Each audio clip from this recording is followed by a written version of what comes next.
আসসালামু আলাইকুম। অনেকে প্রশ্ন করেন ভাই জাপানে অটোমোবাইলে কাজ করতে চাই এ বিষয়ে একটা ভিডিও বানান।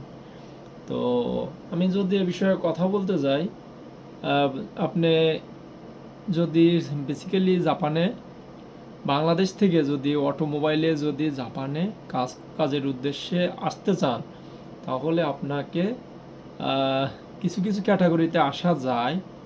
যেমন আপনি যদি ইন্টারন্যাশনাল ভিসাতে আসেন, ইন্টারন্যাশনাল ইঞ্জিনিয়ারিং হিউম্যানিটি ভিসা, আপনাকে বাংলাদেশ থেকে কোম্পানি বেছে, মানে কোম্পানির সাথে কথা বলে দেন আপনি জাপানে আসতে পারবেন সেই অটোমোবাইল কোম্পানিতে। তো আর একটা হচ্ছে এসএসডাব্লিউ ভিসা।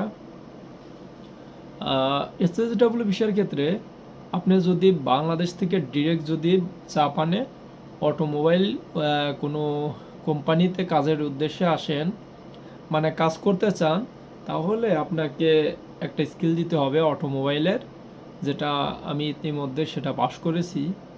তো এরপর এই পরীক্ষাটা আপনাকে আমাদের দেশে যেহেতু নাই, যেগুলো যে সকল দেশে এই পরীক্ষা আছে, আপনাকে সেখানে সেই সকল দেশে পরীক্ষা দিয়ে উত্তীর্ণ হওয়ার পর আপনাকে বিভিন্ন জাপানে বিভিন্ন কোম্পানির সাথে কথা বলতে হবে, কুমিয়ার সাথে, যারা এগুলো বিষয় নিয়ে কাজ করে। আবার এখন ইদানিং বাংলাদেশে অনেক এজেন্সি আছে যেগুলা অনেক আমার পরিচিত মাঝেই অনেক কোম্পানি আছে যেগুলো এখন বর্তমানে অটোমোবাইল কোম্পানি, মানে অটোমোবাইলের এই সাবজেক্ট সেক্টর নিয়ে কাজ করতেছে।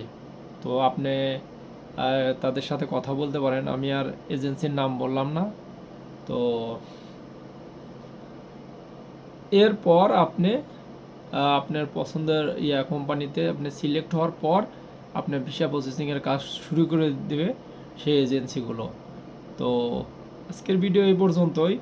এরপর যদি আপনাদের কোনো কিছু জানার থাকে, আমি আপনারা প্রশ্ন করতে পারেন, আমি সেই রিলেটেড ভিডিও দেওয়ার চেষ্টা করব। আর আমি আর একটা বিষয় আপনাদের জন্য করতে পারি, যেহেতু আজকে এই অটোমোবাইল রিলেটেড ভিডিওটা করলাম, আমি একদম ডিরেক্ট এরপরে নেক্সটে কোনো একটা ভিডিওতে দিব, আমি কোনো একটা টয়োটা কোম্পানিতে ডিরেক্ট গিয়ে কথা বলবো। সেখানে আসলে মানে সেখানকার সিস্টেমগুলো, ওনারা বাংলাদেশ থেকে কি লোক নেবে কি না, তো কি হয় না হয় সেটা বলে মানে সেটা আপনাদের সামনে একটা ভিডিও মেক করে আমি দেওয়ার চেষ্টা করব ইনশাল্লাহ। তো সবাই ভালো থাকবেন, আল্লাহ হাফেজ, আসসালামু আলাইকুম।